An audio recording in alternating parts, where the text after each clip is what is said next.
everyone talking about the top 10 best fragrances by Perfumer Prin Lomros, one of my favorite perfumers of all time. These are not in any particular order, and he has a couple main lines. One is Prin, one is Parfum Prissana, and then there's Stranger's Parfumerie. He does a couple things for, other lines here and there, and he had a different line that was also called Prin, but spelled Pryn in the past. I've tried as many as I can get my hands on of his, and these are the ones that I think are the best. If you haven't tried any of his, highly, highly recommend him. So jumping in, Ahuizotl, this is under the Prin line. This is like smoky, really, really like pitch black dark, but there's something kind of fresh in a coniferous forest way at the same time. There's like an earthy sort of, you can almost like feel this kind of humid, forest floor type of vibe. And it's somehow like kind of meditative in a foresty, relaxing way, but it's also kind of edgy. I mean, very edgy for sure if it's that intense and dark. So, and then, at the end, it becomes this like really nice incense and still feels like energetic and again calming at the same time. This is just very, very stunning, as with kind of everything on this list. And most of these are either masculine or unisex leaning masculine for this list. Next up, Eshu, also under the Prin line. I am not normally a fan of tobacco, hay, castoreum, cognac, cumin, like most of the stuff in here, but this is one of the best animalic fragrances I have ever smelled. It's like spicy and really kind of captivating, and there's definitely a resinous side of it, almost like motor oil style smoky at times. And I would not call that or many of the ones in this mass appealing, but I do think that this one is a lot more mass appealing than typical would be for the notes that are in this, at least. Just so well blended. Next up, Onthamara. This is what always comes to mind for me. This like a bubbling cauldron in the middle of a dark forest, just like smoke swirling around and kind of like a potion being made, and everything's just burnt ash all around you. But there's something like, kind of, again, meditative or something like spiritual about it at the same time. This just leaves me speechless to smell. It's just like so intense and evocative. And I think it's the kind of thing that would absolutely be worth trying, whether or not you think that you would like it as a wearable fragrance, just for the interesting, experience of it. Another one under the Prin line, Oqachol, very extreme, like spicy, smoky, super animalic. Also, interestingly, has this kind of like salty and slightly sweet side as well. Very unique, and I would say that's true of all of these pretty much. If you like, for example, Zoologist Tyrannosaurus Rex, I think that this would be a good one to try.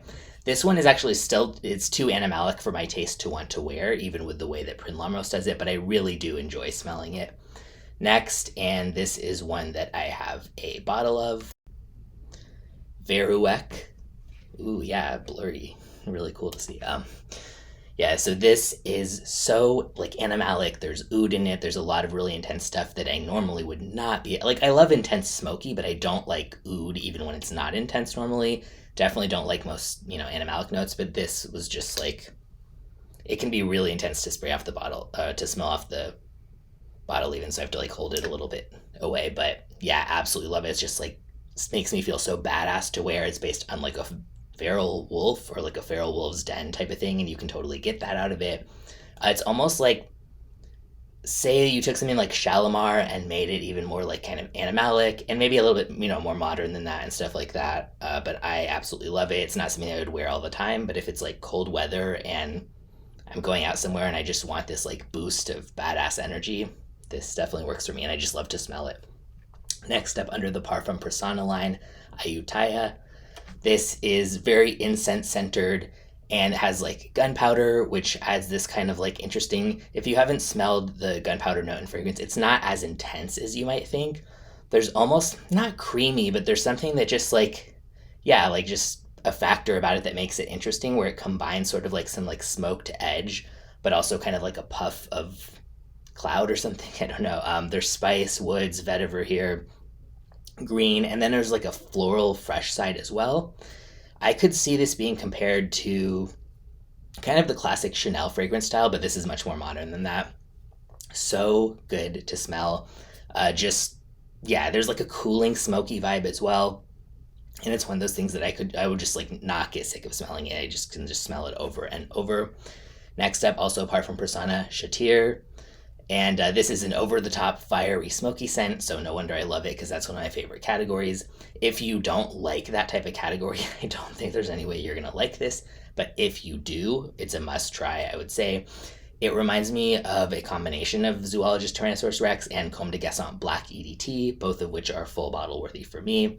This one isn't just because I already own those, so it like I don't need another one in that exact vein. Maybe I do, actually. But yeah, I really like it.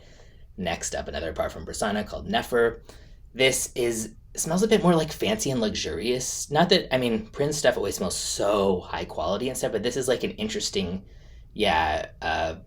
warm spice, fancy and luxurious, but not in the stuffy or dated way that would normally be. It's like, very aromatic, slight sweet and fresh incense, and warm, definitely a lot of warm spice here. It's like cozy and kind of sexy at the same time, and really good for cold weather. Next up, another one that is full bottle worthy for me, Tom Yum by Parfum Prissana. This is based on the Thai soup. For example, notes in it are lime, lemongrass, kaffir, lime leaf, galanga, holy basil, coriander, dill, petitgrain, and chalud bark. It's just like, it's like a classic eau de cologne, but a lot spicier, sort of, and just feels more unique in that sense. This is one of the rare ones on this list, for me at least, that is like an actual warm weather type of scent, because a lot of what Prin kind of specializes in, at least for the ones that I love the most, are like really kind of intense or wild, masterfully blended, animalic or more intense sides like that. Although he does do a lot of fresher ones under the Stranger's Parfumerie line, but those just don't tend to be my favorite. I think they're perfectly like high quality, they're good, but overall I really like most of the stuff he does better under Parfum Prissana and the Prin line. But this is like lime, lemongrass, lots of fresh spice. And I don't think to most people that you would smell like you were just, in a Thai kitchen or anything like that. Like, it still smells wearable to me and just unique. But so last is actually one from Stranger's Parfumerie called Iridescent Sky. And I love the opening of this. It's not for everyone, like most of Prin's fragrances, but I could see this being considered too kind of weird for some people's taste. There's an aluminum note that's super present, and it's almost like rubbery, industrial sort of. But I find it done in a way that's really intriguing, especially because it's mixed with these lighter accords of like fresh and sweet notes, so it kind of balances each other out. Very unique, never smelled anything quite like this. Even within Prin's work, this is pretty unique. And I love that it captures both of my favorite types of fragrance, which is citrus fresh and smoky, weird, as well. So to get both of those in a fragrance is cool. It almost smells like a fresh tennis ball canister at times to me in the opening, which maybe doesn't sound like something like you want to run out and smell like, but I like this. It's not overly floral at all either, so while there is that side of it, it's not, I don't like rose, and that is technically in here, I think, and there's just, so I think this is the kind of thing where it's bigger than the notes would make you think, even in terms of what it becomes. And my main critique of that one, I guess, that one probably really would be this wasn't in order, but this probably would really be 10, is just that by the dry down, it's kind of more of like a soft woods and musk, so it loses some of the stuff from the opening, but overall I still really, really like it, and it stands out a lot. And these are my 10. If you have certain favorites, let me know, but I highly recommend checking out any of these if you haven't tried anything by Perfumer Prin Lomros yet.